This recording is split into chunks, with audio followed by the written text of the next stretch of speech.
Good afternoon and welcome to episode 6 of the Wrestling Report. My name's Stephen Fairbairn as always, and I'm here today with two wonderful guests. We've got today Farrenheight and Scott Plitt. Farrenheight, also known as Luke, and for the basis of interview we're going to refer to him as Luke. Ordinarily we keep a kayfabe, but just a bit easier for today. Great wrestling name though, so thank you for coming on, boys. Thank you.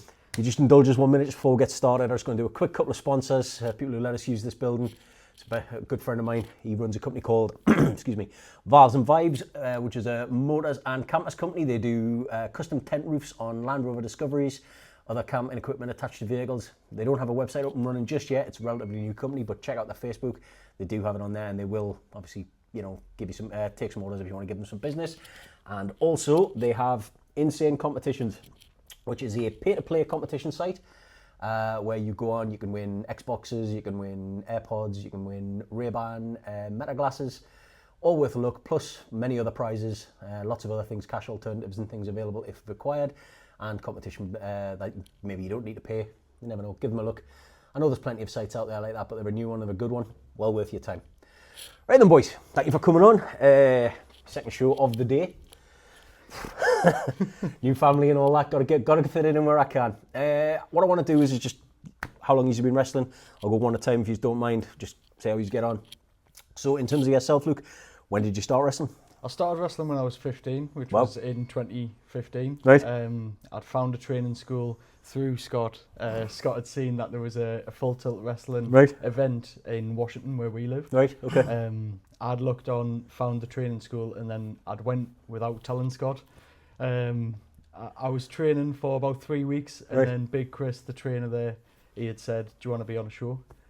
So after 3 weeks? Within 3 weeks. Wow. I was then on a show in the January of 2015. Wow, bloody hell. So you're in your 10 years? This is 10 years now, yeah, great. Well, that's what Cage Match says. But then I did that for about 2 years. And then I'd stopped while I did my GCSEs and college and all that. Then I ended up getting a job which took away my Sundays, so I couldn't then train. That makes sense, aye. And then in 2024, last year, I just went back because I'd had a stable job, office job, Monday to Friday, day shift.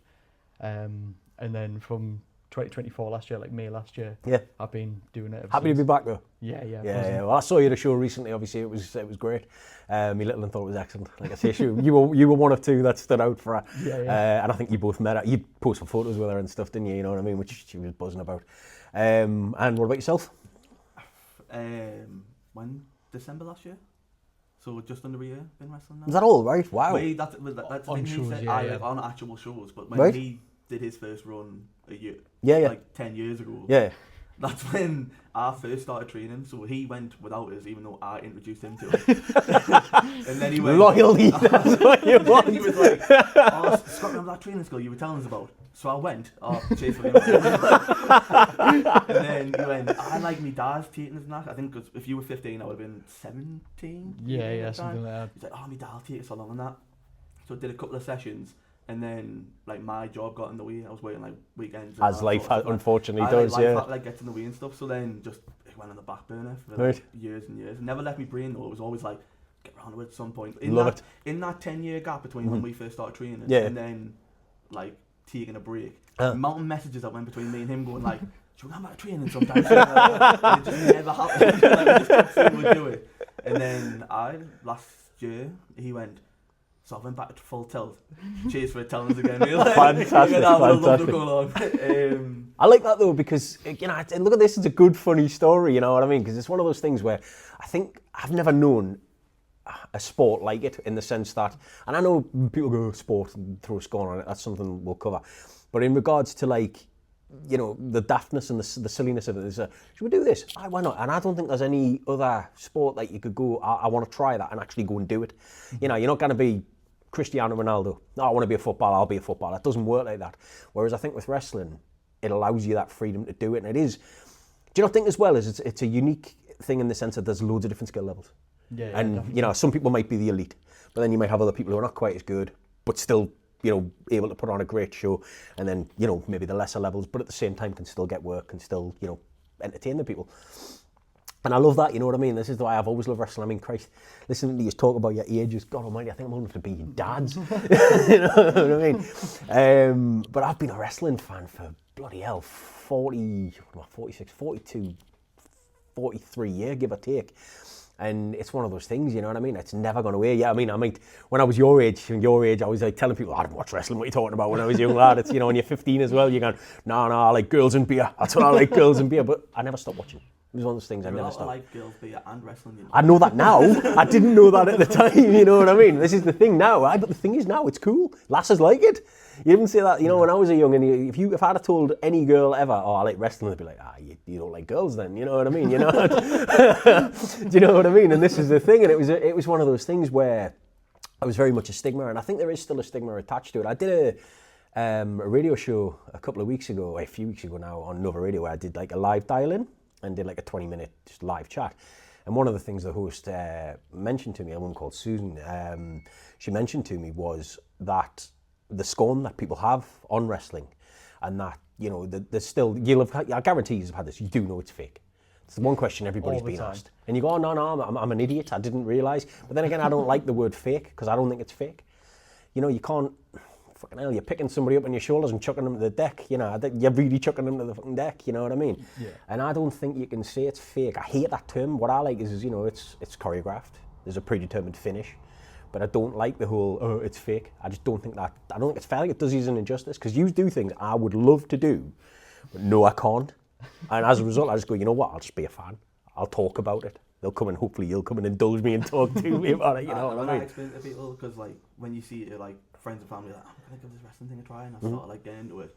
I just see it's performance art. Exactly. It's like a live stunt show. Stunt theatre. Exactly. It, like, that's the best way I'll give you that. And like people, like, and then because you've got different characters and different avenues with it. Like, some people will treat wrestling like, well, I'm gonna like be a comedy actor and be more pantomime. Why not? Or you can treat it seriously and be like, to take that name serious. Yeah. Jim Wilson, like, is a real, he's great, grounded wrestler sort of thing. But he's great. But then he's so good at his character that he has a panto side of it where he's serious, but he knows how to take himself very unseriously. Well, it always leads to the unserious moments with Jim as well. Well, that's it. And do you not think as well, do you not love the fact that he sticks to character? He will not break character. Yeah. I think that's absolutely fantastic. I mean, at that show, obviously he was on that show, and my little one was like, you know, boo, and giving it this, that, and then I took her to meet him afterwards, and obviously Callum is, you know, the nicest man in the world.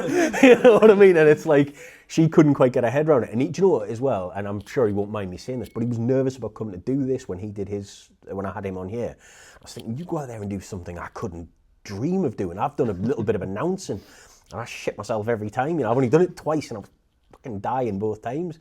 Yet he goes out there, and you go out there and do, you know, live, as you say, stunt performance, and this, that, and the other. And yet he's nervous to come in here and talk about it. And I think, God, just, you know, you're amazing at what you do. You should be able to take that in stride. But I think, people are different in different environments, aren't they? You know what I mean? And I think, I know I'm never going to be a wrestler. I know I'm never going to do that. I do want to take a bump. And Ryan Rude's offered to put me through a table, which I mentioned many times. I haven't taken him up on it yet, you know what I mean? I'm a little bit, I'm 46. I'm not certain I'll get up again, you know what I mean? But no, I love what you do. I love watching you. I mean, truthfully, right. So anyway, what were we saying? You've never had the chance to see. Yeah, I've not personally had the chance to see you wrestle yet. But I said to like Thomas and his family when they came on, I don't tend to do a lot of research about people because I don't want to know much until you just come on, because I like to learn organically. Obviously, I had no disrespect. I didn't know who you were until I saw you wrestle, and it stood out. So I was like, I'm going to speak to him. You know what I mean? That was the thing. And I like that because I think when you come on, if you tell us stories and you know tell us about your journey in wrestling and how you're getting to where you are and this, that, and the other, I think it's more organic than me sitting here going, yeah, I know. You know what I mean? It's pointless, innit? You know what I mean? Well, I know a good interviewer in theory should do their research, but my argument is I'll just learn as I go. And I'll learn it more organically. But on that basis, now that I know about this, what I tend to do is, obviously we do the introduction wrestling, which we've done. What I do want to ask you is just, this is like a pandering question. Favourite wrestler and favourite match of all time? God, I'd say my favourite match of all time is Gargano versus Andrade. Awesome. It was NXT TakeOver Philadelphia. Johnny Gargano back then was just, agreed. Insane. Just that period of NXT. Absolutely. The classic black and gold. Yeah, exactly. But that was what got me into it. Oh, really? So like the Sami Zayn and Neville that era of NXT, I wasn't really too that interested. That when Balor and Joe and all that. Yeah, exactly. Yeah. But it was that match, the Gargano Andrade. Awesome. I never missed a takeover after that Wow. because of that match. I think it's sad the way Andrade's gone of recent times as well, based on how good he was back then. 100%. And how over. He was a WWE champion in the making back then. I don't know what went wrong, but something. So in terms of that though, favourite wrestler, is it either of those guys or is it anybody else? It's not. No, I wouldn't even put any of them in my top 5. That's really? just my favourite match. Right, okay. I struggled to find a favourite wrestler. Right. When I was younger, it was always Chris Jericho. Not a bad Jeff shout. Hardy for the extreme stuff. In more recent time, I just love comedy and silly wrestling, and like the panto side that you were talking about. You watched him wrestle. This is true. Yeah, I know. You were the one that came. You had a camera on when you came down, didn't you? Yes, you did. Yeah. That's right. God Almighty. Yeah. I give the camera to the ref. That's right, because the ref. Cam, That's right. Yeah. I don't know. I tell a lot of people my favourite wrestler is Nathan Black. Right. From PPW. He's not a bad shout. Why not? See the size of him? Yeah. No, I don't think so. Oh, the goddamn size. You can't miss him. The goddamn size. But people like that, Grado, Mr. Iguana, right? Always people had. So you like the real characters then? Yeah. Mr. Iguana's great. I can't disagree. Grado, I've not seen much. I have to confess. I like bits that he's done, but I've not seen a huge amount. But Mr. Iguana is absolutely fantastic. I'll give you that. I didn't get it when I first saw it. I was like, what the fucking hell am I watching? And then I watched about 10 minutes of a match, and I was like, oh. This is actually really good. That's what I love. I love it when you don't understand someone at first, but then after watching more and more, you're just like, I get this. Oh yeah, you know it was the whole AAA. I think who was it? It was Balor. You know when Balor had the Demon Eagle. That's what it's called. Thank you. The hand puppet thing. It was when he produced it. I was thinking, do you know what though? The snob in me. I went. He was the first Universal Champion. Then I went. Actually, this is really fucking funny. I said when it popped up, I went. This cinema. I love it. You see, the thing is though, I went that way. I was like, this is fucking great, because I was like, I'm not gonna lie. Every now and again, I'll get slightly like, you know, if you talk about like film and that, I get like a bit like, oh, I like this film, and you don't like it, you don't know what you're talking about, and this one, yeah. Whereas I get like every now and then we're wrestling, and then I go, actually, just pull back your dickhead, you know what I mean? It's supposed to be a laugh in it, you know what I mean? Yeah. But what about yourself though? Favorite wrestler, favorite match? Favorite wrestler, AJ Styles. Good, hell of a shout. I've got a weird story about it as well. So like as a child, it was always Jeff Hardy. Right. He was just every childhood wrestler. Like, I think he's gotten so many people to become wrestlers just because how he was as like a performer. Oh, Jeff. Without doubt. You would watch him. So like when I probably first started watching wrestling, for 3-4-year-old, right, around the 2000 mark. Right. He was just at his peak, wasn't he? Really. Like, and now he ended up getting the world title and all. No, but I know what you mean. That's like, probably when he's at his most influential. The TLC period and all that. He's in the team and he's the standout sort of thing. Yeah. But then as I gotten older, and I think like Jeff was less on telly, wasn't he? Because like absolutely, because of his problems, and like everything, and then like going from company to company. Aye. I was on holiday in Spain one year, and like me and Nana used to live abroad. Right. And I think someone in the family just knew, like, oh, Scott loves wrestling, blah blah blah. Going through channels, I think it was Bravo. Remember Bravo? Bravo. God, wow. That's our phone. Yeah. like 20 years or something. I think it was like 2005. I was on holiday. Bravo, and it was TNA Impact. Right. And I had never a clue who any of these characters were. I just knew it was wrestling. Wow. I was watching it, and just AJ Styles caught my attention. Well, he would have been with like Christopher Daniels and people in that back then. Yeah. And then got back off that holiday, and then like maybe a year later, scrolled channels onto Bravo, not realising like, oh, this is the channel I was watching on that holiday. Right. TNA was on again, and I remember like, shouting for my brother, going like, oh, that's that wrestling we were watching on holiday. And then since then, AJ Styles has just been my guy. Do you not think though, he's just, I mean, you know, he's apparently retiring next year, you know what I mean? I think he's basically the next, unfortunately. I'm going to put it out there now, I want to be his last match. I would have that. There you go. If people are going to call out John Cena the full year going like, oh, I should be on I want AJ Styles last. Oh yeah, I tell you, come on AJ, make it happen. Give it up and come on. No, I mean, like I say mate, honestly, I couldn't disagree with that. But off the back of that though, is he involved in your favourite match, or is that somebody else entirely? Nah, my favourite match would be TLC 2. So really? Jeff Hardy and that's. ENC, do you know? And Dudley's. Yeah, that's as far as matches go. There's not that many better. I've always said like, I've got like a top 3, but then that's probably number 1 for the nostalgia. As Would that not be the kind of match you'd show someone, try and get them into wrestling? 100%. Yeah. Like it's just a beautiful car wreck. Yeah, exactly. This is how to do it. So this is why it bugs us when people, you know, cast scorn upon wrestling in the sense of watch that match. Those guys, they know who's going to win, But at the same time, look at the shit they put each other through, everybody through in that match. It's fucking unreal. See, for me, the match I would show people would be Taker Michaels at Mania 25. Because I just think it's as close to a perfect match as you can get. I mean, I know there is that one botch where the Undertaker literally nearly dies when he lands on his fucking head. It was the cameraman, yeah, Sim Snooker, Jimmy Superfly Snooker's son. I think Sean's late on it, me, you know. I think he's so in the moment trying to perform, going like, grab, pull in. Do you think Sean's... I think he's a step behind. I need to watch that again then and see if that's the case, because I know what you're saying, because he does pull Sim in place. But Shawn Michaels. No, God, it's Shawn Michaels, yeah, exactly. Yeah. I couldn't agree more with that. It was Sim Snooker's fault. Yes. Well, he got fired, what, 6 weeks later or something? He was gone, wasn't he? But the fact that's who that was, and a lot of people for years didn't know. Yet if you look when he takes that bump, he's lying like that because you didn't want anybody to see his face. You know, he's got his arm over his face because everybody. Saying, sorry, the Undertaker. Well, he's probably like the top guy, the guy who literally can have you fired, and apparently did. You know what I mean? If that's true.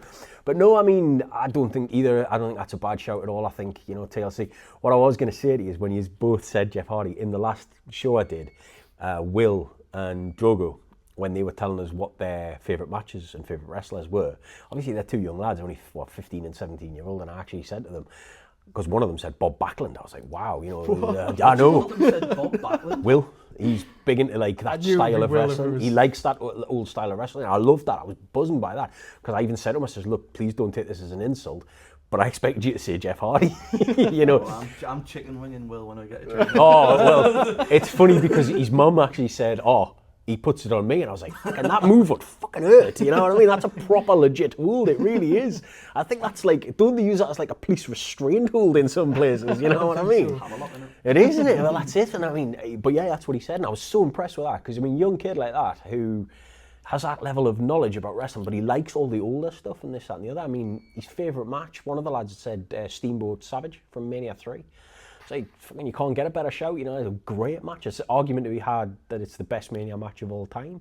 And these are young lads, and I love that because I often think a lot of the younger lads come in with, oh, well, we'll only watch from, say, 2000 or 2005 or whatever, and it's all just Jeff Hardy and, you know, people like that. And there's nothing wrong with that, but they're missing decades of great wrestling. And I just think if you bother your asses to actually have a look, the stuff, I say my favourite wrestler of all time is Kurt Hennig. Mr. Perfect, you know what I mean? I'm obsessed with him, I always have been. So when I was a kid growing up, it was like, I liked Hulk Hogan, but at the same time I was like, oh yeah, well, I like him. So when Hogan wrestled him, I was buzzing, you know what I mean? It was great. But no, I think either way, both great shouts. I don't have any issues with any of them. Not that I would anyway, because it's an opinion, but you know what I mean? I like that. So this is what I do like to ask people, because it always puts you on the spot.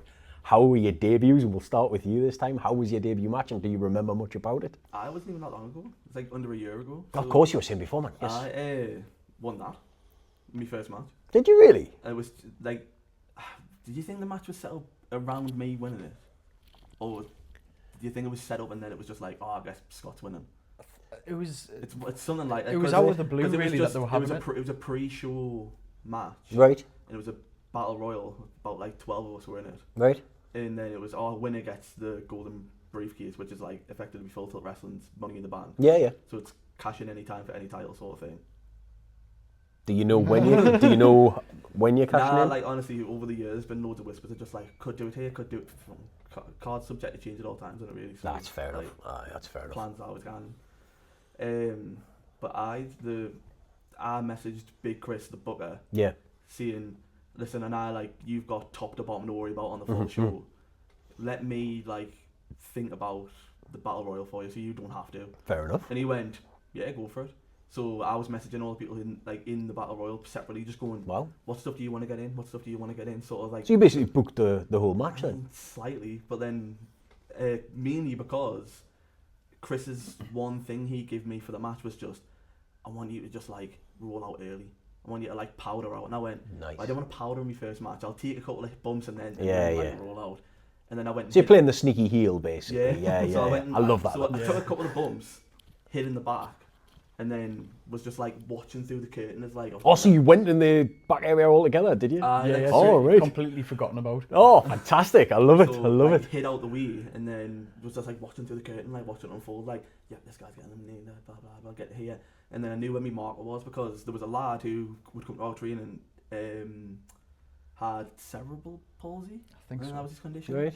But he always wanted to get on a show. It was just like what he wanted to do. And this was Chris's way of going, we can get you in this match and sort of thing. And like, you protect him in that match. This will be your moment to like shine. Because awesome. like, who knows if it gets better for you at this point from like here, like in wrestling. Yeah. So he went, what I want is to have, was it G? G, yeah. G to be the last man standing. Right. But then you come in and just dip him over the top. It's like the heel, get fantastic. And as cool as it was to be like, I get the win in my first match, I get this opportunity. I was always like, God, I'm just like not really wrestling though. I took 3 bumps, eliminated like 2 people, and went mid. But that works because it's memorable. Yeah, that's a great heel spot. I mean, it's like, you remember when Flair won the title in 1992 in the Rumble? He spent a lot of that match on his back, and he went coast to coast. He went, beginning to end in that match. But a lot of that time, he wasn't on his feet. He wasn't competing. He was hiding in the corner. And even when he did get on his feet, everybody tried to eliminate him and this, that, and the other. But that's a despicable heel who then wins the title. Everybody remembers it. It's the most memorable Rumble. It wasn't particularly great. Last elimination as well. Well, that's Hogan, it. The Hogan, yeah. Because if you remember, Hogan eliminates, Sid eliminates Hogan, and then Hogan, yeah. And that's the biggest thing. Biggest babyface in the world, and he was just like, I'm gonna cheat. Yeah. Well, that's it. But nobody ever called him on it. But then the thing is, at the time, even then there was a downturn with Hulk Hogan in the sense that the fans weren't necessarily reacting the way they once were. Hence, WrestleMania 8, 9, and all of that, where it was a bit of a mess, But no, I love the despicable heel character. I think if you can do as little as possible and come away with a win, the fans will remember it because they'll be like, that's that guy, him, he did it, You'll get a hell of a reaction when you do cash that in. I think, I'm not a booker, but I think you'll get one hell of a reaction, especially if it's a winning cash in, which you would assume it will, hope it would be. That'll be brilliant. I mean, unless it's on Ian, I'm sorry, but you know what I mean? That doesn't necessarily look as good. And obviously, you've got Thomas is the top champion, isn't he? I'm very aware. Yes, that belt was here before. You could have had a look at it, It was here before, but I mean, just missed him. That's the thing, you could have cashed in there. Oh, can you imagine? But no, I'd love that though, you know what I mean? You know what? That's an off-camera conversation we could have. But no, I mean, that would be so memorable to me because you'd be like, well, that was that guy. He was a complete dickhead in that match. He did fuck all, but then he came back and won it. That's class. That's the best kind of reaction, man, because when you cash in, they're going to go, you don't deserve this. And you'll be like, I don't give a fuck. You know what I mean? And that's the thing. And I love that. I think that's absolutely great. I think, honestly, you'll be bang on there. Like, I think if you cash in and win, that'll be bang on that. I think I'll be mid. I hope I'm there when it happens, to be honest. With this briefcase, though, he's sort of turned into like an underdog babyface. Oh, have you? Because this year.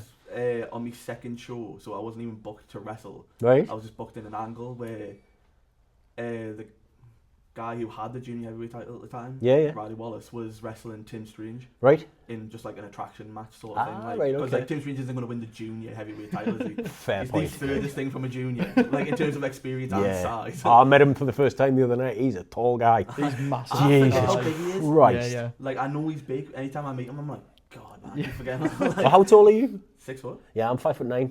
Imagine me standing next to him. I look like I was up with my dad. You know what I mean? He is so tall. I couldn't get over how tall he was.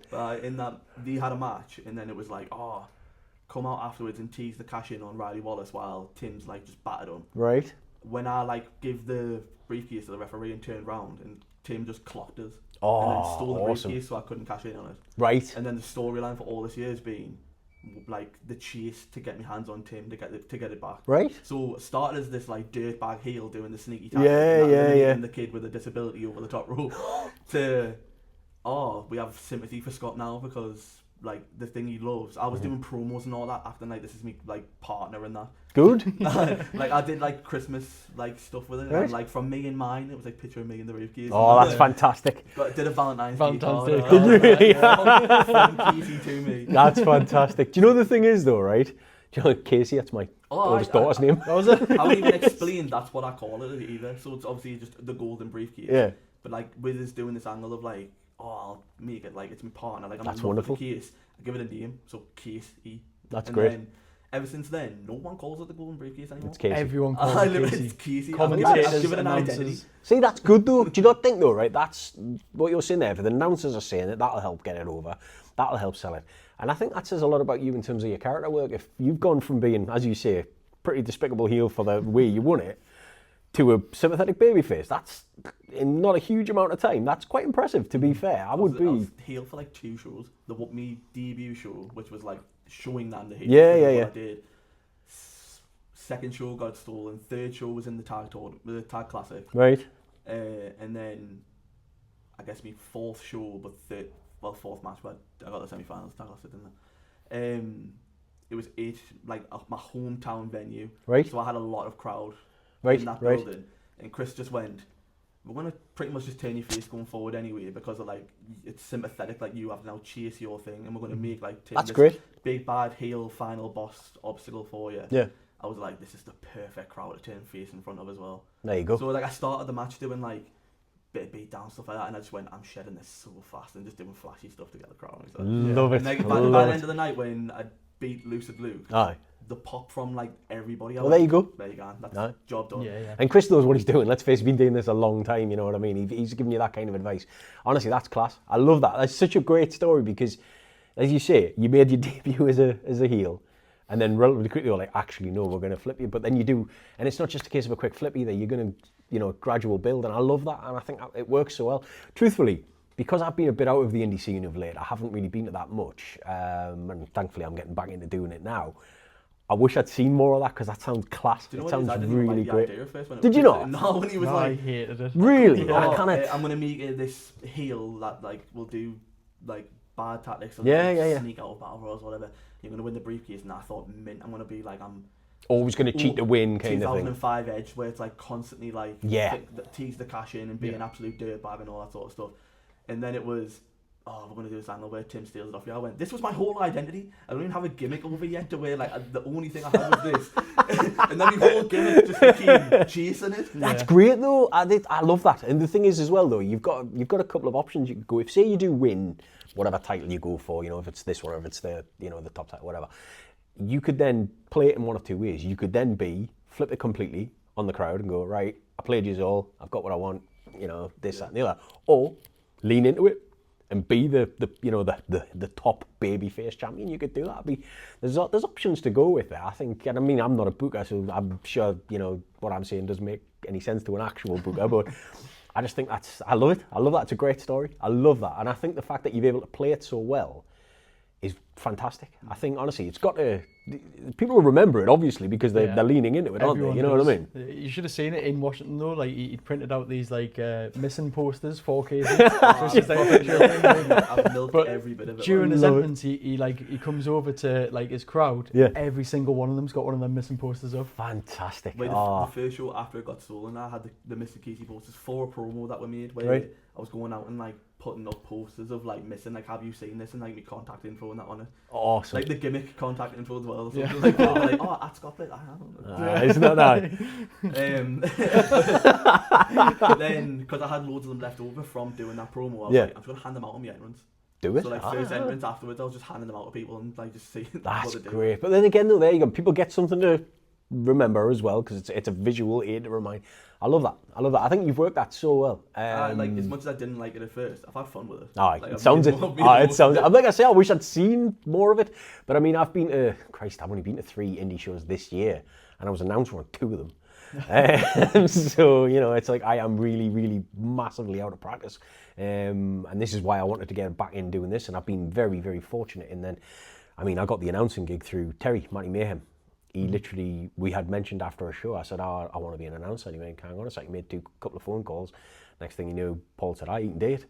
And I was like, all right. And I didn't think it was actually going to happen until the day. And then I got there that day, nervous as I've ever been in life, and fucked up my first intro. So poor Joseph Biggs was my victim.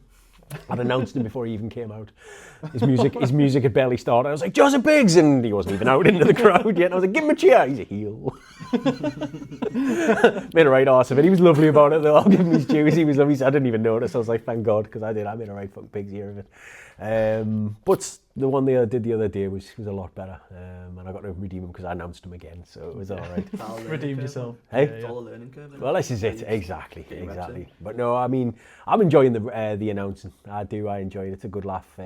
Not be doing it for a while now. I think I'm going to show until next March next year, something like that. So but hopefully I can get others. Anybody who wants an announcer, I like doing it, and I'm kind of good. Who was it that you've been announcing for? Rapid Action. Rapid Action. I've done two shows for them. It was just one of those things. I'd never done it. Always fancied doing it. Can talk a bit. Yeah. Turns out not so much on my first one. I lost the ability to get cognitive thought. I was kind of Joseph Biggs. Poor bugger. Honestly, he was lovely about it. He was so nice. Like I say, he's a great guy, Joe. So I'm hoping to have him on soon, actually. But the other night, you like this? I missed the finish on a match. You know, Cavero, Josh Cavero. I missed the win. He won by submission. But where I was positioned, and the ref I wasn't 100% certain if he was calling the finish. So I missed the finish. I turned to the people who were sitting next to us. There was Ryan Rood and Bruce and Mark. They were sitting to the left of us, and I just went, what? And by the time I turned round, Josh was in my face. He went, "Do your fucking job, man." I was like, obviously just playing his character. And at that point, I was like, yeah, that was the finish. You know what I mean? So, but no, and Josh is a lovely guy. I'm having him on in a couple of weeks, hopefully, as well. But that's the thing, though. These guys go out there, and you yourself, you know, if you obviously you work babyface, I take primarily. Always. You've never been heel. Not on a show. No. Right. So there you go. You work babyface, so it's different. But obviously, working as a heel, it's so funny because I find often that the most despicable heels, if you will, are the nicest people behind the scenes. Like I say, Jim, absolute bastard in front of the crowd. Nicest guy, and I just think that's so. I think that's a testament to you as in general that you can go out there and separate your real personality from, you know, your wrestling persona, you know, your character. And I love that. And I think a lot of people as well have trouble determining that in fact you aren't that person.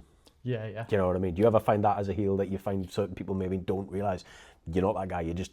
You're playing a role, as it were. You know what I mean? Nah, I just think because I'm only wrestling 4 Full Tilt. So I just think. Oh, you still FTW exclusive? Out, yeah. Right, so I just think okay. That audience just knows us now. So they're used to you now, yeah. And I think because our fan base is kind of half like family and friends will come along to watch the person who's like performing. Like I think just stories get down from the person they've probably come to see, going like, "Oh, Scott's nice, like that." Well, that's what you wonder, isn't it? Well, I mean, this is actually on this basis. This was a question I asked. I think I was Ryan and Matty and whatnot when I had them on, and Liam and whatnot. Do you ever, and please don't mention any names if you don't, I don't want any ill feeling against anybody, obviously you have to work with these people, I might have them on here. Do you ever find that you've worked with people where you know full well you don't ever want to work that person again? Never in the ring, never anything that's happened. Like personal, no, I don't mean necessarily, yeah. I mean personality wise, you may have not, you know, some wrestlers carry themselves in a certain way when perhaps they think they're above you. You know what I mean? There has been a moment this year where I'd felt that. Really? I was in a match and there was a certain person in that match, and I thought exactly how you mentioned it there. Yeah. They thought they were above me. It's not right. I felt like the outsider anyway. Really? For that match, and then he sort of just like confirmed it with his body language and the words he was using and the way we were planning the match and stuff like that. And he didn't try and like sandbag you in the match or anything like that? No, in the match, actually probably saved my life. I did like a torpedo to the outside. Oh, Christ, right. So I could have landed right on my head, quarters, you know what I mean? Professionally, great guy. Personally, you didn't click the way you were like. Yeah, it didn't feel like a vibe, you know what I mean? Any workplace though, you're not going to click with everybody you work with. Yeah. This is fair enough, and I get that. How about yourself? Nah, really. Been lucky. Nah, I suppose it's different for yourself though, because you work exclusively at the minute for one company. It's going to be a totally different situation. Even wrestling like guys I'd see are considered outsiders who came into full time. Like not an actual outsider. I know not within our academy. Not an exclusive. I've always just found it easy going. Like we're all here, we're coming to the same goal. Exactly. Like why you run? If you're running the same race, why they're trying to trip you up, kind of thing. Yeah. I get that, and this is the thing. And I mean, I've spoken to people privately, outside of obviously the realms of the camera, and they've told me, you know, there's certain people that have on, and I've actually had recommendations of people, because I asked the lads who should I reach out to. Now it's funny, both your names were people I was told to reach out to, and then I bumped into you anyway, so it became organic. And truthfully, I had forgotten your name, nothing personal, but I'm terrible with names, as I've said, and I knew I had a thing, and I couldn't find the list that sent us, and your name was on it, and it was like, message him, message you, message, and there was about 7 or 8 other guys, and I don't know how, but I've deleted the message or something, and then I had a list of people who perhaps I shouldn't reach out to. Hey, I can't remember their names. Like I say, terrible with names. I'm saved by ignorance. I don't have that. But no, and it's one of those things. It's nice to know who you can have on, and obviously if you want to do this again in the future, I appreciate this is the first show that he's been on, but I'm always looking for repeat guests because when you've got more work on your belt and this, you've got a new show on your belt, you want to come back and talk about it, or if you've got an upcoming show, I always like to have people on just, talk about what you want to talk about. At the end of the day, I'm a passenger here. Yous are the ones driving this, in the sense that if yous weren't here, I don't have a show. It's me sitting in front of a picture of Mike Hearn. Tell me that doesn't. Do you know who Mike Hearn is? A natural bodybuilder. Tell me that doesn't look like Mike Hearn. Natural bodybuilder, Mike Hearn. Natural. Please don't sue. Can't afford it. Got a new daughter. But no, I mean, I like that, and I mean, it's one of those things. When was the last time you worked a show? A few weeks ago, the Halloween show, wasn't it? Have you not worked since then? No. I wanted to get to that show, and it just, my daughter turned up on the 27th, so that just was a non-starter, you know what I mean? But I wanted to get to that show and couldn't. What about yourself? Have you worked? Same show. Same show, you've not worked since. And I mean, that's the thing as well, a lot of people don't realise. Do you know, I watched a thing the other day, and obviously in terms of like finances and whatnot when it comes to wrestling. Gigi Dolan, the female wrestler, she used to work for NXT, she works as Priscilla Kelly, thank you. They're on about, I like Gigi Dolan as well. She's great, she's class. But no, she was on about it the other day, and she's getting a bit of heat for this. Now, I don't personally see why, but she remarked, because people go on, if you're a wrestler, you're a millionaire. And she was like, some NXT contracts are $30,000 a year. Now, $30,000 a year in your normal working environment, it's not a bad salary, it's not a particularly great salary these days, but when you're a travelling wrestler, $30,000 a year is not a lot of money, when you've got to cover your own expenses and this, that and the other. And I think a lot of people don't realise, especially at the indie level, you're not making tens of thousands of pounds. You're doing it for the love of the game, and I think that's fantastic, you know what I mean? Now, she's getting a lot of backlash because of these comments, because she's kind of exposed, they don't get paid a lot. It's like, well, yeah, but 30 grand to a lot of people would be, wow, that's a hell of a salary. But when you're paying your own flights and your own accommodation and this, 30 grand wouldn't, well, this is it. You're not getting. Especially for a female having gear. Well, it's constant changes, isn't it? Constantly changing how much it costs to make. This is it. I mean, how many wrestlers these days do you see wear the same gear 2 shows in a row on the high levels? Yeah, it's non-existent. Whereas Stone Cold Steve Austin, with the exception of maybe a change in his waistcoat, his gear never changed. It was plain black gear, and I think he did that on purpose, because it's uniform and you can look at it and this, that and the other. But you look at a lot of wrestlers, their gear doesn't reflect that, you know what I mean? They've got 2 or 3 sets of gear and then they work it. And that's the thing, because it's expensive. I've looked into it. I'm not for myself. I was just curious to see what things cost. I'm not going to be a wrestler. I'm not going to be a wrestler, mate. Trust me, you're never going to see me in that context. I mean, I was mentioning on the last show, I don't know, I had messaged Paul before the last Rapid show saying, do you still need us for the Saturday? And he was like, yeah, definitely come along. And then he messaged us back saying, and then you'll be ready for your big debut in the new year. And I messaged back, debut, ? And he went, yeah, we'll get you in the ring, get you into your first match. I was like, I'm 46, I'll die. You know what I mean? And it's like I said to you before there, Ryan Rude with the whole table spot, I'd love to do it, but I'm not certain I'll get up again. So, you know what I mean? It's one of those things where maybe. If I'm calling it a day in life, as it were, you know what I mean? Go on, then why not? I'm 80. I'll take it now, you know what I mean? But no, it's one of those things. I'm quite happy not being a wrestler. I like just being involved. I like being, whatever little bit I'm doing, like, be it this or be it, the announcing and whatnot. And getting to meet all the lads is class as well, and the lasses who do it as well. There was a couple of girls on the show the other day who were great. Lily Winter, I think, is it? Lily Winter, whatever she's called. I can't remember what she's called. I think it's Lily Winter. And Lucy Couture. Yeah, they wrestled each other. They were fantastic. They were really, really good. It was a great match. Lily Winter's entrance is fantastic. My little girl was like, wow, because she's all in white, and she loved it. She thought it was great. But my little one sat with Josh's family, Cavero's family for the whole show, and she was loving it. Absolutely loving it. She sat with him. But yeah, I mean, I personally would never see me taking a bump. It's not great, like. It looks fun though. Don't get me wrong, I love it. Yeah. But, like, I remember you take your first one, you go, sucks a little bit. This. Well, it makes you feel any better. Like I say, I've boxed and kickboxed, getting punched in the face didn't feel any better.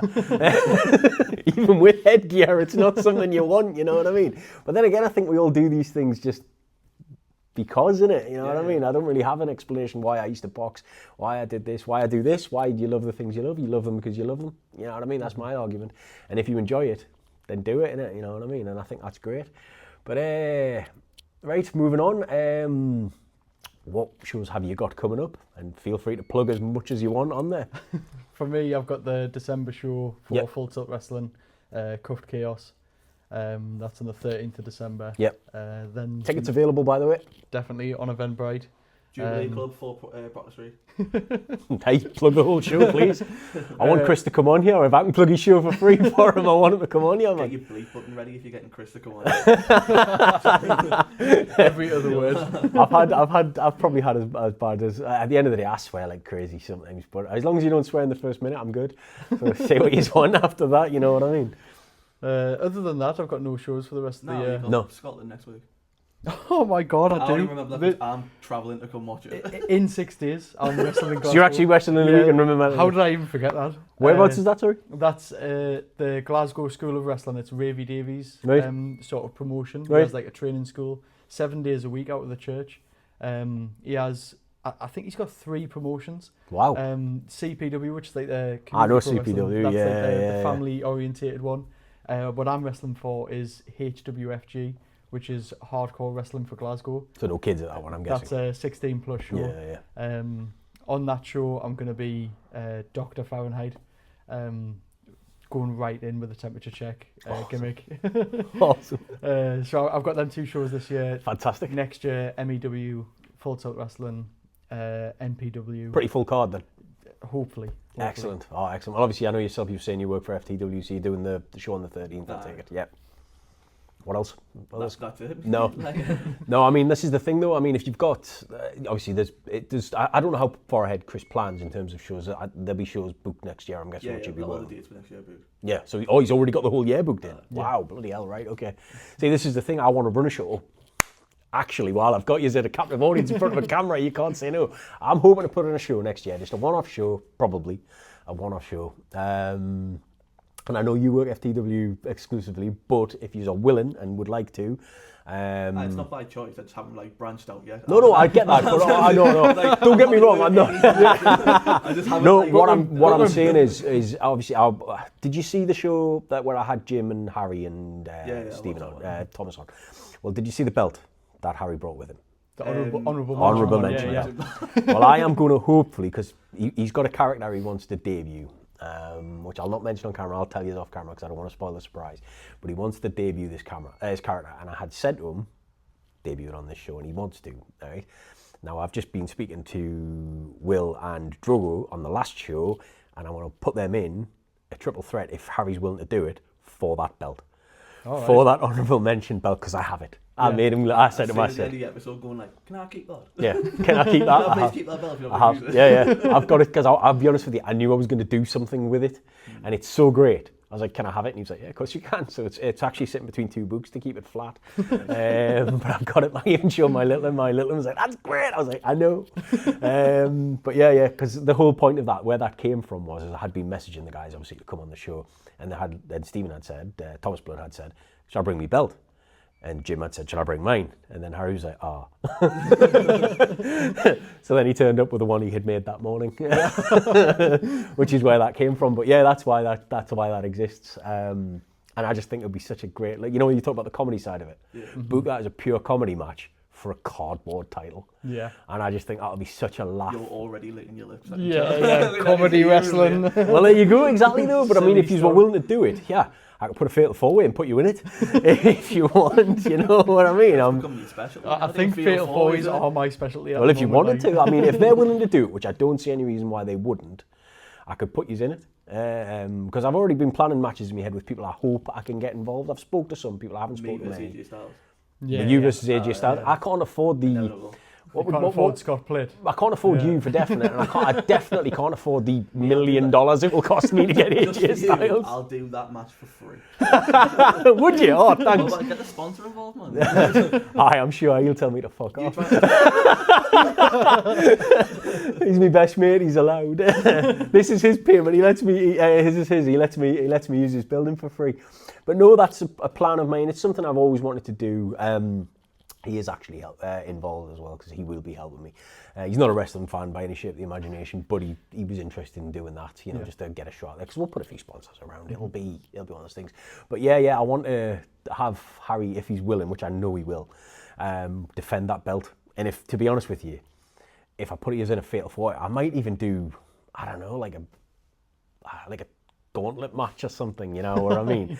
And have it like that, and then have him lose it to one of the youngins or something, you know? Something silly like that. Be a good idea. It's just something in it, you know what I mean? I just want to make, I know it's really silly because it was such a throwaway thing that he brought with him just for a laugh because of a daft conversation. But I want to have it like a big focal point in the show, the race for the honourable mention title or something, you know. But I am planning on having a couple of belts made as well, one with a variation of that logo or something of that like on, and just to give out, you know what I mean, just like the ceremonial thing, somebody wins a tournament, win a match or win a belt or whatever, you know what I mean, I'll do something like that. And it's just something I've wanted to do for years, and to be honest, did he take that title to like another promotion sort of thing? Like he's always taking his full tilt titles everywhere, right? So it's like you're advertising that brand.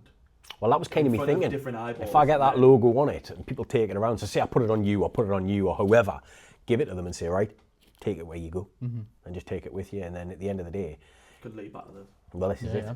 And I mean, I'll give Rapid Action their dues, man. When I was announcing for them, they set on the screen, they had my name up, they had this up with a QR code to the channel and everything. They had set it up really, really top notch. They'd done I can't thank them enough for that, because I wasn't expecting any of that. I was expecting to get in a little bit of announcing and this, that and the other, and they had set it all up. It looked incredible, really did. That's really cool. I was blown away because, like I said, I was saying to Thomas on the last show, I had said, I'm grateful in the sense that when I wanted to do this, I didn't think I'd ever get anybody on. Never mind, you know, I'll be honest with you, I've got a list of people that want to do it and a list of people I haven't asked yet. And I never thought I would have that, you know what I mean? Because I asked Tim Strange at the show and he said he'll do it, which I was amazed by. But I'm buzzing that he wants to do it, you know. I've got Josh Cavero, I've got him, he wants to do it. My brain's gone now, like I say, I'm terrible with names, but I have got a load of people who want to do it. And next week, I've got Anarchy Inc. and Reform back on, because on the Saturday, they're having a hardcore match. And then I've got all four of them on the Sunday to talk about it. So God knows what condition they're going to be in, you know what I mean? So that should be interesting. But yeah, and it's one of those things, I knew Matty Terry years ago. I tried to get into doing a little bit of wrestling work back then. And it was one of those things I didn't have a lot in the way of a plan or what I was going to do, and I didn't really understand YouTube and this, that and the other, and I kind of just fell away, and that was the end of it. And I did a little bit of footage with him, and it was lost footage, you know, it's long gone. I took a bump from him, he hit me with an elbow after an interview, and I hurt my shoulder. Like I say, what irony is, I've boxed, kickboxed, jiu-jitsu my whole life now. I had an injury. Well, then I got my knee quite badly damaged, but you know, we laughed about that a couple of episodes ago. But other than that, I've never had any real injuries, and I took my own bump from an elbow that wasn't even a real elbow and bust my shoulder. So Terry thinks that's hilarious. So you know, sounds like you. Yeah. Nah, I just get injured on like every show. Yeah. I think it's because it's the only promotion I wrestle for. I just go balls to the wall. Well, why not? Exactly. Like I know, like if I'm not getting bookings like, in between full tilt, yeah, I've got like a month or like 6 weeks or 2 months. So you've always got a recovery time. So I just do. Well, why not? Stuff, you know. At the end of the day, though, does that not lend itself to your reputation in your matches, in the sense that your matches are going to look fantastic because you're really putting everything you have into it? I think I lean into it now because like I know if I do something like a bit out, like unexpected for my size at the same time. So like I'll take gnarly bumps. I'm not really that arsed. Like I'm willing to take the risk. But then also if I just do something like I'll do a moonsault off the top or a springboard moonsault off the middle rope sort of thing, like someone my size, I know it's unexpected, so it just gets a good reaction. I love stuff like that. Because of my name, like the gimmick name, I get Holy Plitt chance. Awesome. Like holy shit. Awesome. And I love it. I love that. Do you know what? It's funny. This is so weird because this is a conversation we had in the last show, which I know I keep harking back to, but it was an hour ago. We were talking about high flying wrestling and this, that, and the other, and how, you know, how I said I thought the young lads were going to mention Jeff Hardy, and we led from there. Big men who were good high flyers were rare, but they did exist, like Bam Bam Bigelow, and pre-WWE or WWF Big Show, like Paul White, when he was the Giant, used to do like missile drop kicks from the top rope and this, that and the other, you know what I mean? And when he went to WWF, as it was back then, he was told to work their style, which is the melodic, slow, plodding big man. But he was capable of so much more. And this is the thing, I love that you've seen that, like the top rope moonsault and that, as a bigger guy, that's fantastic because you don't see it that often. And it's a proper showcase thing, you know what I mean? And I think it looks incredible. Like I say, Bam Bam Bigelow was what, legitimately £400 in his day, give or take 300. Aye, say 350, give or take, right? But he used to do that top rope headbutt thing, but that moonsault of his was absolutely epic, and everybody remembers him for that because it was such a great spot. So I love that. But I mean, it's funny, you know, because going back, we were saying before about the comedy wrestling. A couple of shows ago, I actually said I hated comedy wrestling. Sorry, I didn't not hate it. I said I wasn't a fan. But then when I thought about it, when we spoke about it, I was wrong. I was thinking like, I wasn't thinking about it right. You know what I mean? You know, saying about the wrestling snob earlier, and I was kind of like, actually, you know what? It is a good laugh in the right context, in the right environment, and it fits and it works. And this was the thing as well. I don't have a problem with people. You see, I don't like deathmatch wrestling. Yeah. And anybody who does, each to their own. Like I say, I plan on having deathmatch wrestlers on here, and I will have them on, and I will listen to their stories, and it'll be fantastic, and it'll be non-biased. But in terms of watching that type of wrestling, I struggle with it because I just don't get it. Do you know what I mean? I don't understand why somebody would put themselves through that. You know what I mean? Connect with you. Just doesn't. Yeah, you know, when you know yourself, you like the type of wrestling you like the type of wrestling you like. When you watch something that doesn't quite work, you struggle with it. You go, that doesn't necessarily fit the way I would like to watch wrestling. And I think comedy wrestling for a while was like that with me. But then I thought about it and I was actually, you know what, I enjoyed that. And I was wrong. I still can't get away with deathmatch, so I've tried. It's like I watched, have you ever seen the David Arquette documentary? Yeah. Yeah, that is the maddest thing I've ever seen. He nearly died, legitimately nearly died. And you think, you've got all the money in the world, mate. You don't need to be doing stuff like that. He's a legitimate movie star. He's a legitimate former WCW World Oh, Heavyweight. no, he's not. Look, even he says he doesn't want to be remembered for that. Everybody, oh God. Because do you know it led to one of my favourite films ever. Ready to Rumble. Ready to Rumble. One of the best films ever. Jimmy King. I do it training all the time. I wish I just could get it over on a show, but no one will get the reference if you're not a wrestler or a wrestling like. Well, not a lot of people saw that film, to be fair. It's true, isn't it? I'll go to the middle rope and I'll just be like, I will rule you, and I'll drop the crown on them. And then the only people who'll get it are like me, Big Chris, maybe Stephen, because he would have seen it. I'd get it if I was in the crowd. Yeah, I'd get it if I was in the crowd. All these youngins are like, hey, what's that from? You've never seen Ready to Rumble. Well, when did that film come out? Like 1999 or something? Yeah. So there you go. I mean, have you seen it? I've only seen it once. Right. At Scott's. Like, so he forced you to see it. There you go. Pin you to the chair and you will watch this. I think I came over to watch like a Mania or something like that. Right. We had maybe like before it came on. We had like an hour before it came on, so he was like, "I'm gonna put Ready to Rumble on because you haven't seen it." Do you know the finish of that film as well, with that triple decker cage thing? And who goes through all the way from the top? It's DDP, isn't it? It's DDP, is it? Because that's the thing as well. DDP, the nicest guy in the world, playing a heel wrestler at the time, just made no sense. It was so because he was. I mean, at the time in WCW, wasn't he? He was world champion, I think. Win the title, wasn't he? I think that's it. That was the whole point, wasn't it? Yeah. Because the whole way that match. Have you ever watched the match where Arquette won the title? I don't know if I actually sat and watched it. I've seen it finish loads. DDP's legitimately world champion going into that match. But he loses the title to his own tag partner.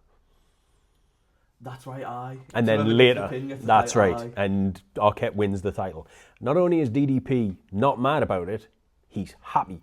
He's raising his arms. He's raising his arms and everything. And then, maybe couple of weeks later, Arquette turned heel on him. And that was the end of that. And it was just, I don't know how long exactly it was. So anybody who's watching, feel free to comment in the comment section. But literally, it's, like I said, you watch a face champion who was over like hell with the crowd, lose the title to his own partner, another face who isn't a wrestler, and not only is he not mad about it, but he's happy. It's just, and it was all done to market that film. Would you call David Arquette a wrestler now, though? After he did the documentary, I would give him more credit. Yeah. Do you know when he did that? Because that's the whole point of that documentary. It was his redemption, because he wanted to be. He didn't want to. Because I mean, the thing is, people griefed David Arquette for that whole run, but he donated all of his money to, I believe, Owen Hart's family, and I think another wrestler's family as well, who had, family had lost wrestlers under sad circumstances, and he doesn't get the credit for that side of it. He just gets, you devalued, the world title. It's like, no, WCW did that. That belt changed hands like 30 times that year. You know what I mean? It was probably not that many, but it was a lot. Russo had it that year as well. Russo had it. Again, did you see how Russo won it? He went through the cage. Yeah, he got speared by Goldberg through the cage. That's how he won the title. I've never seen an episode of Booker T was champion, if I remember rightly. Booker was champion. Goldberg interfered in the match. Russo is wearing bloody American football helmet and body pads and shit. And he gets speared through the cage and his feet touch Floyd, wins the title. And then vacated it a week later. And it's not even like a steel cage, it's like a Hell in a Cell. Like the mesh. So he goes through like one of the panels because he's the first one to leave the cell. And Goldberg's not involved in the match, so as a result he's not eligible to win. So yeah. It's just it was WCW in the late period. It was nonsense. It's a reason that company doesn't exist anymore. But no, that's legitimately the titles. Their title was so devalued by the end. It was so sad because that title has such a lineage attached to it. The Big Gold is my favourite ever belt. My favourite ever belt. It's beautiful. I have a signed one. Who do you picture with it though? Because I like having this conversation with people where I go, it's if Flair. you see the belt, who do you see it's with Flair. the belt? For me, it's Triple H, but that's because of the era I kind of grew. Right. Batista. It's Batista for me. Really? Batista? Yeah. Wow, that's an unexpected one. Right? It's Batista or Jeff Hardy. See, it's Ric Flair Jeff for me. Hardy Yeah. Do you know why it's Ric Flair for me? Because the first time I ever saw that belt was when he brought it to WWF television, when he was the real world's champion. And in the end, WCW sued, issued a cease and desist, and he had to return the belt. Because at the time it was NWA, and the rule was you pay a $25,000 deposit for the title when you're made champion, which you get back when you lose the belt. Mm-hmm. And Jim Herd refused to pay him. So Flair was like, right, I'm keeping the belt. And he went to WWF television with this belt. And in the end, when they brought him out to do the whole real world's champion thing, he was carrying a tag team title. Because he used to blur the belt out on TV anyway. But the fans in the audience would see that he was carrying a tag team title. Because in the end, they weren't allowed to use that belt. But that belt, for me, always stood out as Flair's belt. And I mean, it changed over. I mean, the iteration WWE used was smaller. A black strap instead of a brown one. But this is where me little nerd, me nerd wrestling brain comes flying in. But yeah, that's that Flair for me, always Flair. But I love that belt. I have a signed, like I said, I've got a signed one, signed by like Shawn Michaels, Chris Jericho, Triple H, Booker T, Kane. It's got loads of signatures on it. Do you want mine on it? You can put it on if you want, mate. Why not? What I will get you to do actually on camera, I'll ask you now, if you haven't already, I'll get you to sign that before you leave. Everybody else signs it before they leave. As you say. Well, you know who that is. You know exactly who that is. Will Blood. Wills is there. Wills is there next to his mum. Below Harry's actually. But yeah, I mean, do you know what? Off the basis of that, then, here's a good topic I've never covered before. And I don't want to use this term loosely because I think it's unfair, but most undeserving champion in any promotion you've ever seen, ever. I don't know, it's too many low-hanging fruit. They'd just be like, And I don't include the likes of David Arquette and Vince Russo. I mean like an active, working wrestler. Like Jinder's wrong. Like, I knew you would say that. Sort of thing. Like, you would say that. There's so many you could pick from, that's just the one who keep in mind instantly. Like, yeah, but he is undeserving. And that's not in the sense that undeserving that he didn't deserve a title, because he was a good worker. He put the work in and all that stuff. He got released, came back, looked the part. Looked the but part. It was just, you know why he got He the wasn't, title. well that's it, and it was done for a cynical thing. reason. Yeah. And I think the problem I have with when they put titles on people, like when they put it on Khali, for example, right? The Big Gold, for example, was Khali's belt, of which he held upside down. But if you remember as well, do you remember the segment with Jinder when I think it was when he won the title or when he retained the title and Khali helped him and held the belt up like he'd won it? Yeah. And it's like, no, you give the belt back to the champion now. I guarantee that's like Vince's call though. Do you think? I reckon he's in like the mic and the referee going, get Khali to lift it though, because he's like the biggest star. Do you think? I don't know. Like, That would make sense, to be fair, actually. Do you know what? It's that level of crazy. Yeah, I'll give you that.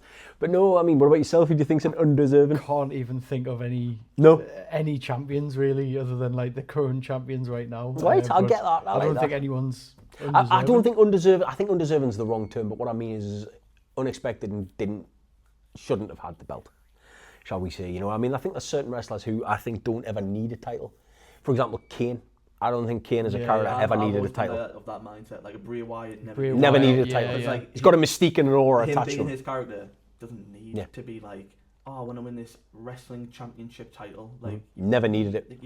Like, Kane, you're from hell, man. Like, Yeah, you went through literal hell, and now all you want is a shiny bit of gold. Exactly. You know what I mean? You lived in a basement chained to a radiator, but now here you go. That'll make everything better. But no, I think there's certain characters in wrestling who never needed a title. It's like, for example, Jake the Snake Roberts, never held a major title in WWE, WCW. Everybody remembers Jake Roberts. I think he's arguably one of the, if not the greatest promo of all time. He never screamed and shouted. He was always piercing, looking at the camera, never needed a title. And I think a lot of wrestlers are like that. Now, the other side of that, do you know who I think should have had a title and didn't? Ted DiBiase. Well, Kurt Hennig for definite, yeah. But no, Ted DiBiase, the $1 Million Man. I really do think he should have carried that title, because he would have been a hell of a character with that belt. Didn't he buy the title? Well, am I remembering this wrong? No, you're not. You're not wrong. You don't remember it wrong at all. That's exactly right. I'll give you a full history of this. Is where real nerdiness. Hogan retained against Andre at Mania 3. Yeah. And then they did I think it was a Saturday night's main event where Hogan was pinned by Andre, even though he kicked out, and it was Earl and Dave Hebner, legitimate twins, identical twin brothers. And the referee had been swapped, and Hogan cut how much did he pay for the plastic surgery and all that bullshit. Because at the time nobody knew Earl and Dave were two different people. Then $1 Million Man bought the title from Andre. Then kayfabe president Jack Tunney said you can't do that, vacated the title, went to a tournament in Mania 4, which was won by the Macho Man with the help of Hogan, because he had to make it about himself. Classic Hogan. But the original plan for that was DiBiase. DiBiase was supposed to win that belt. So he's not classed as a champion? No. Although they did have him work house shows with the belt. Yeah, there is footage and photos of him in a white sparkly suit, like the white and purple suit he wore as the $1 Million Man with the belt. There is legitimate footage of that and photos of that. And then they had him lose to Savage, who then held the belt for a year and lost it to Hogan at Mania 5. Who then held it for a year and lost it to Warrior at 6. This is where everything was really like... But no, this is the thing, the history of the title should be a one of prestige, whereas at times in all companies, that title doesn't necessarily carry a lot of weight because it's a bit of a mess. It's like in AEW at the minute, I think their world title picture is an absolute shambles. I really do. Nobody cares who the champion is. It's Hangman Adam Page, but... I was about to ask that. Yeah, Hangman Adam Page. But nobody cares. I watched him come out the other night, and it was lukewarm. Rapid Action? AEW. Sorry, I didn't even get what you said. Hangman, but you can't get I know what you're saying. I know. But no, he came out the other night, and it was. I mean, don't get me wrong. He got a pop. He did, but it wasn't world champion pop. You know what I mean? And I just think their world title picture's been that, because they had the whole thing. Do you watch much of AEW? No. You do. When Moxley had it trapped in that case for months and months on end, the world title wasn't even on screen. You develop, when Moxley used to defend the belt, the ref would hold up a briefcase. All right. That the belt was allegedly inside, but you didn't know if it was even in there. And he would stand with this case, devaluing your main title. Like, that is just madness. I didn't care for the whole... I mean, the Death Riders are still around, but the rise of the Death Riders kind of... It was a terrible I didn't care for that. The only good thing that was coming out of it was the stories being told to chase John Moxley. Oh yeah. So when Ospreay is swerving... that was all good. All going nah, I'm the guy, or you should be the guy to beat him, and that's all. Yeah. That was all good, but I think Moxley... With the belt, I was just well, he held that belt at ransom for months. He's doing his job. He's just being being the heel champ who's devaluing the title, because when Hangman did win, it was a huge thing. But then when he got the belt out of the case and that, when he finally got it open, that was quite good. On live television, couldn't get the case open. It was really bad. It went on entirely too long. He was in the middle of the ring trying to get the case open, and you could see he was struggling. And I was thinking, live TV, you just can't. You know what I mean? But he did, and that was a huge pop. But I just think since then, especially because a lot of what would be considered contenders have unfortunately fallen injury, like Ospreay's out for God knows how long. He's really badly hurt. Kenny Omega's constantly hurt and ill because he's got potentially life-threatening illness. Maybe that's why he works so many tags now. Who, Omega? I never really thought about that until now. Well, he's had the diverticulitis, hasn't he? He could be just still a main event guy if he wanted to be. He's still got pull in the company. He's great. He's one of the best wrestlers. He's great. I love Kenny Omega. With his condition, maybe he does it just really didn't go.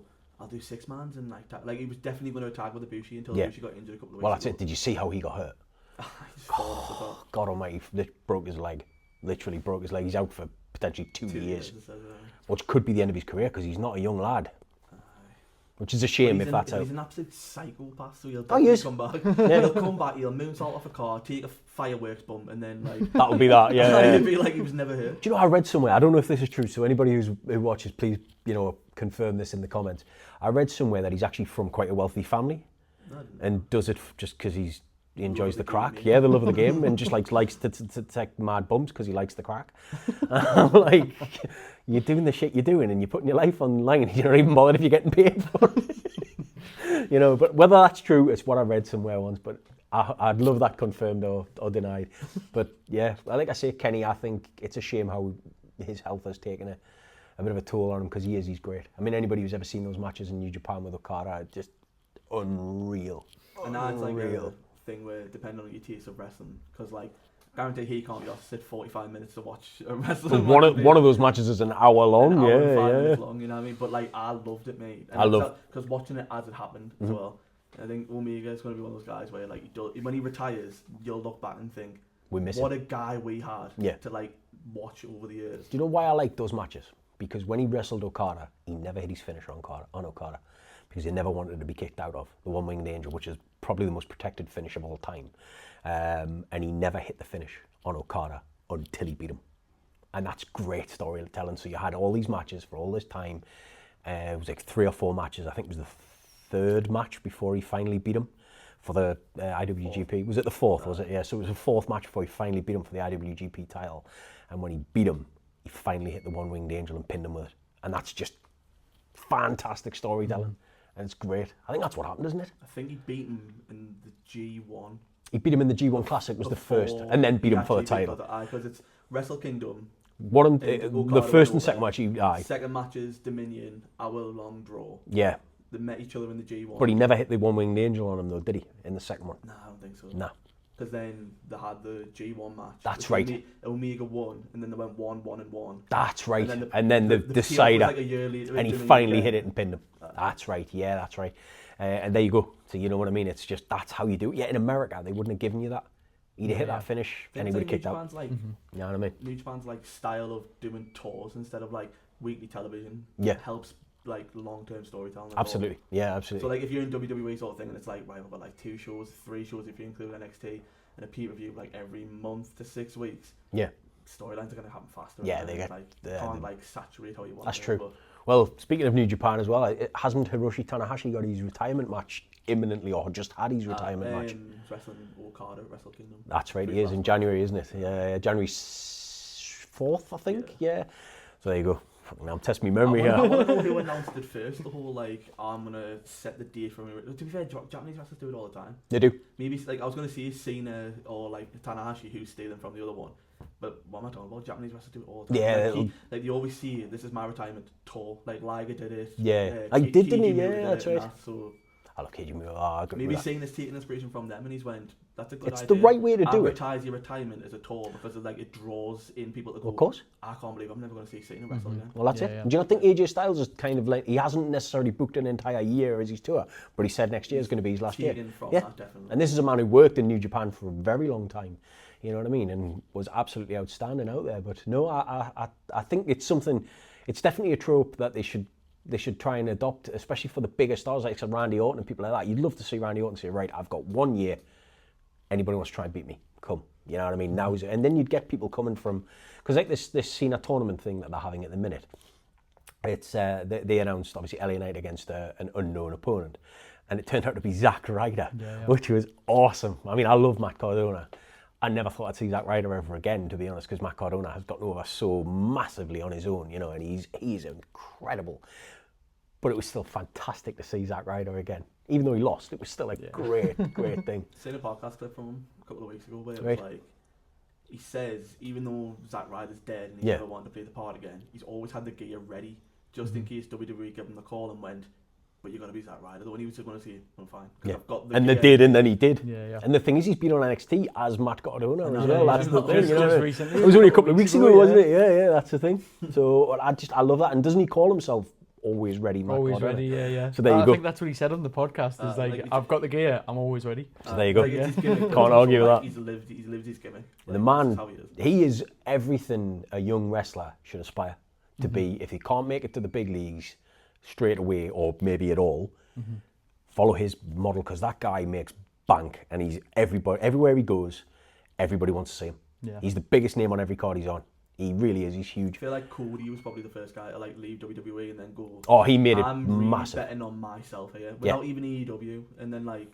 Well, AEW wouldn't exist without him. Probably took from him a little bit, and then if anything, I'd say he's probably done more. Oh, Matt Cardona's took that ball and ran with it. Like Cody then got signed by like New Japan and Ring of Honor, and then, but like Cardona hasn't signed anywhere. No, he never did. This is the thing. He never signed like as you say, like an exclusive deal. He just worked wherever he wanted to work, and I mean, he must be making a fortune, absolute fortune, because figures, podcast, booking fees, like wrestling and appearances, YouTube. You know what I mean? He's got everything. He must be coined it in. I've watched his YouTube religiously. I like. He's fantastic, mate. I bet his wife makes a good wedge as well. Well, she's great.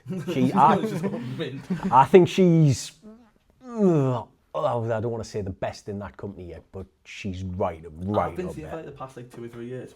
She's getting the money in the bank this year. Then it doesn't happen. Then it's like next year she's getting the money. She's just signed a 5-year deal. They've got plans. She'd be the perfect person to put that on and get the title for. Yeah, she will run with that. She will get that title. There's no question. She's class. I love Chelsea Green. I saw Chelsea Green. Christ, I can't even think who it was for. Some indie show. Oh, I don't even know when. When she was probably.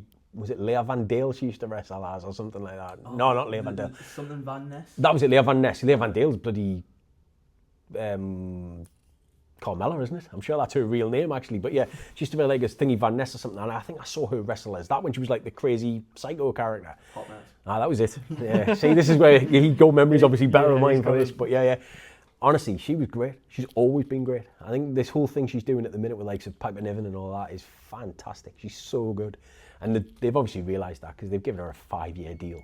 You know what I mean? They know they've got something on their hands. I reckon they wouldn't have thought she can make all of this work. Yeah. Like they'll just everything they give. Feeding her anything in terms of storylines, like what like the Cena thing of like, how do I make this shit good? Like, and I guarantee she's just getting stuff and going. I can make that really entertaining in testament to her. Well, that's it. Did you ever see the interview with her when she was talking about wins and losses? She went, I don't care if I'm winning or losing. If I'm losing, I'm on TV every week. Yeah. And I can't argue with that mentality. That's a fantastic mentality, that, because she's going out there. She knows she's getting the time. She's getting exposure. She's getting probably well paid for it. All power to her. But yeah, she knows what she's doing. And like she said, if she's losing, doesn't matter. She's on TV. Yeah. And now they've put the US title back on her. You know what I mean? So she's already. You've seen the whole like Nixon Neil thing that's been happening. Oh God, it's a bit of a clusterfuck that, isn't it? Like it is what it is at the same time, but like I would kill for that. You know what I mean? Like, that exposure. And like you said, they're like, oh, I don't care about wins and losses. It's about just being on TV. Yeah. They apparently complained about it being only 3 minutes, not about the result. To a company they weren't signed to. To a pair of wrestlers who are signed to that company. I would do unbelievable things to get 30 seconds on each. Well, that's it. You know what I mean? Yeah. Well, this is the whole, like, you're football fans. I'm not. You're not. Well, but in football, though, yeah, you play football as a young kid, you do it for free. And then you get footballers who go and they make it big and they sign for Chelsea or they sign for Barcelona or they sign for Bayern Munich, whoever. And they're on £350,000 a week. And then they go, oh, that's not enough. But you played for free. Yeah. And now you're on £1 million a month. And yet that isn't enough to play football anymore. I don't get that. You know what I mean? You go out there and you do as you're told. If they're paying you that kind of compensation and you're getting that kind of level of fame and that kind of recognition and that kind of, you're allowed to perform, as you say, on a big stage where everybody sees you, you do as you're told. You know what I mean? If like more wrestlers and more people in general need to have that mentality of, at least I'm working.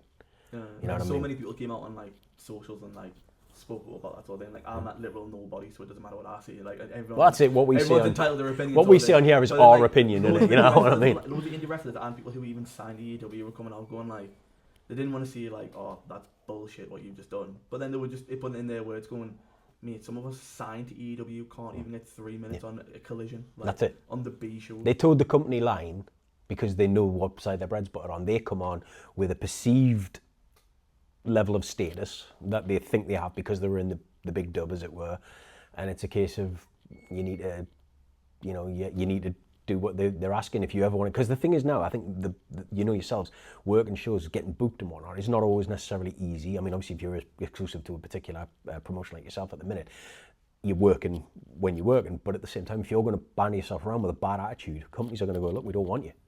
You know yourself, you've worked for other companies, you'll know that they'll look at you like that. And I think now those girls are really going to struggle. They're never going back to WWE now because they're going to go, well, that's the attitude they've got. Nixon was signed to WWE anyway. I think the one wasn't, the girl who she tags with, I think, a real life partner. Oh, really? Right. So who was Nixon Newell in WWE? Tegan Knox? Yeah. Is that who she was? Tegan Knox, right. Does she as actually liked her? Yeah, she as a wrestler. Like, I would watch and go, yeah, she's good. When they were on EW like 2 weeks ago or whatever it was against Megan Bean and whoever. I can't even remember who it was. Oh no, it was Marina Shafir. That's it, yes. But I was watching that match going, nice to see Nixon Newell getting some work, you know. Yeah. She complained about not getting bookings, so like this is a cool opportunity. So it's a one and done. And then a week later, walks out of EW. I was thinking, what an idiot, man. Yeah, but there's the thing as well. You had it in your hand, like you could have got signed. Well, that's it, and you summed it up there. They were complaining they weren't getting indie bookings. They get a booking from arguably the second biggest wrestling company in the world, and then the next week they get another one and go, oh, I'm not doing it. What do you want? You know what I mean? You've got three options there. You're not getting booked, you are getting booked, or you're a dickhead. And it's like, and you know, opinion, nothing more. I don't understand what they think was going to happen off that. There was no positive came out of leaving that show. None. Other than the other girls took their spot and went on and played and wrestled that match, and it was apparently a fine match. I haven't seen it, but apparently it was a fine match. So it's a case of, well, what do they want in this situation, you know what I mean? But anyway, we've talked about that long enough. Let's move on. What I tend to do at this point, just to finish off before we wrap things up, is I just want to ask you any wrestling stories you want to share from your time on the road or your time with the company you're at. I know you haven't been wrestling all that long, as you were saying, but anything you want to share? The floor is yours. I think a good point of this year was just us two actually getting to wrestle on a show. Yeah. Like, I've known Scott since I was maybe like 12 or 13. Like, he was in my brother's year at school. Right. And that's sort of how we've met. Right. That's good though, isn't it? That you've had like, this. Me and his brother were just like good friends at school and sort of thing. And I always knew his brother liked wrestling a little bit. Yeah. And then I think your brother doesn't wrestle. No, he doesn't. No. One day. We'll get him in there. We'll get him in there. But and then going out with your mates and sort of thing, he brought along Luke, his little brother, play football or something. Right, like right, okay. And then he was like, oh, my brother loves wrestling. So we started talking wrestling. And then over the years, when we just like bumped into each other sort of thing. So like that first time he went to a wrestling session, and I told him all about the training school that he went to without us. To circle back. Not that he's bitter or anything. But I think it was just bumping into him. Outside and then going like, oh, remember when we said like you would want to wrestle one day? Yeah. This is all I found out. I might go along to this, blah blah blah, and then it's just steamroll from there. I like that though. Do you not think that's the thing though as well with wrestling, that you can talk to people and they might not like wrestling, but I guarantee they know some wrestlers. Yeah. You know what I mean? This is the one thing, isn't it? And everybody knows something. Yeah. You know, you'll go, oh, The Rock. It's like, yeah, The Rock. He's a movie star now, but he didn't start that way. Or Stone Cold Steve Austin. Everybody knows who Stone Cold Steve Austin is. And I love that you can get talking over something that carries a lot of like scorn. A lot of, you know, people take the piss out of it, base, for want of a better term. Yet 99% of people can tell you at least one wrestler. That's least. Like what this kind of is really, isn't it? Like you said before, like, oh, I don't even know if I'll be able to get other wrestlers to come on. Like, you were worried about that. Like wrestling, like fans or wrestlers love talking wrestling. Yeah. So if you can invite them on, they'll be like, I don't care if 5 people watch this or whatever. I'm not getting massive views. 5 million people watch it. You want to talk shop? Yeah. I'm in. Well, this is it. Look what we've done. Stuff. We've been sitting here, hour and a half, give or take. Never really stuttered, other than when Mike Hearn buggered off the TV. You know, it just occurred to me on this episode, that's who that looks like. All this time it's been up there. But no, I mean, it's one of those things where, like you say, just shooting the shit and talking shop. I'm not a wrestler. I'm only now getting involved very, very lightly in terms of with a company, in terms of being able to do some announcing. I may have mentioned that once or twice. Any announcing jobs you want us to do? I work for free. Really do. I don't care. I'm not bothered about getting paid. You know what I mean? I just want that. I enjoy doing it. Yeah. And in fact, if you'll indulge me, my little girl got to see me do it.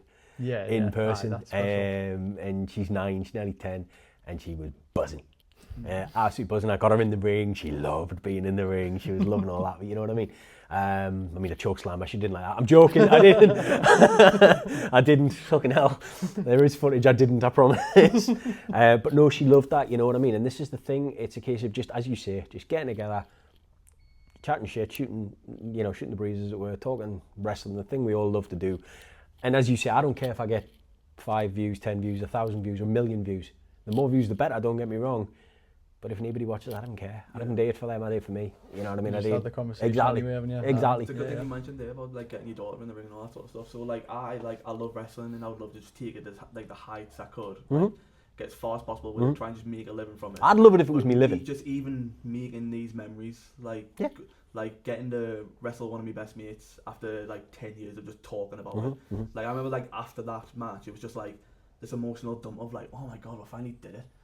I was like that after I did the announce. Like we've been talking about wrestling for years, and then finally like getting to do it. To be fair, we always said do it in a 1v1. Like it'll be a mint match because we know each other, we know each other's stuff, we can just plan it like no bother. But then to have it done within a tag team tournament where he had his partner, I had mine. It was in a semi-final, and like it wasn't the ideal setup for what we always wanted. I think made it even better. It took the pressure off. Like we need to perform. We need to like live up to the standard. Well, that's it. You're in a different level there. Yeah, I get that. I love that. The match was mint. So well, there you go. Like, and now you know, and you're proud of it. You're proud of it. You know what I mean? You did the work you wanted to do. That's it. I mean, I know it's not the same, like I say, what I do compared to what you do, but at the same time, I was still very nervous going into it. I was the second time I did it.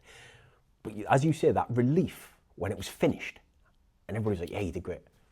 It just feel you didn't do it for a pat on the back, but by God, that pat on the back felt good. Yeah, you know what I mean? Like, I know you'll see like, oh, like what we do is different. Like we're wrestling and you're but you're part of the performance. So well, that was so it. You have every right to be like. I was proud of myself. I'm not gonna lie. I'm happy for like the job I did and stuff like you'll get the pat on the back from like wrestlers going mint out there, mate, because you're a part of all this as much as everyone else is. Well, announcer, commentator, refs.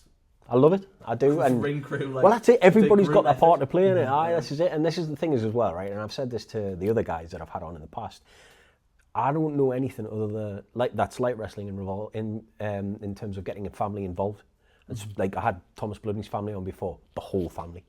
That's it's not. I know there's families in wrestling and this, that, and the other, but to be able to sit down with 3-4 generations of a family and say, or 2 generations of family, whatever, and say, you're working together at the same time against each other in certain cases. The wrestling Von Traps. Exactly, the wrestling Von Traps. There you go.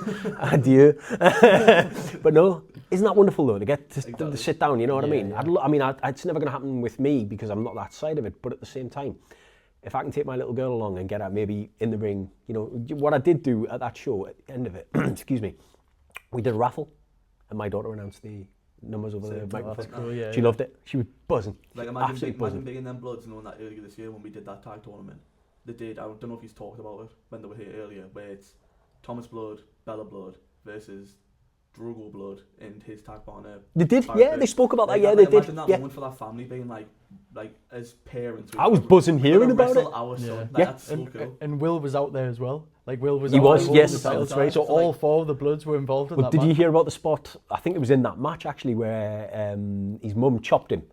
And he went to chop her back and she told him off and put him in the corner. They were talking about that. I think that's fantastic. I haven't seen it yet. They're going to send me the footage of like a few different bits. But that is just, I love that. I was like, can you imagine that in the middle of a wrestling show? Your man goes, go and stand over there. And you go, yeah. It's just wonderful. I love that. But no, I think, honestly, I say this to everybody I have on. I thank you for coming on because it's given me and indulging this big wrestling nerd who 40 odd years, I've been into wrestling longer than you two have been alive, and given me the opportunity to just talk about this silly little sport that I've loved my whole life and hope to talk about until the day I die, you know what I mean? I do. I love it. Table bum. No, fuck that. Now my luck will be one of these fucking tables and I'll just end up crippled. So you felt how sturdy these things are. But no, thank you most for coming on. If you don't mind, we'll wrap things up. I'm just going to give a quick shout out to my sponsor once again. Valves and Vibes, Motors and Campers, custom tent roofs on Land Rover Discoveries and other camping equipment attached to vehicles. Check them out on Facebook, they've got a website there. And lastly, Insane Competitions, which is a pay-to-play competition site with prizes like Xboxes, AirPods, Ray-Ban Meta glasses and other things, cash alternatives available on certain prizes as well. Have a look, see if you never know, might win yourself something nice. But once again, boys, thank you very much for coming on. I hope it hasn't dragged too much for you. Thank you all for tuning in. If you do in fact tune in, thank you once again from the Wrestling Report. I've been Stephen Fairbairn. Cheers.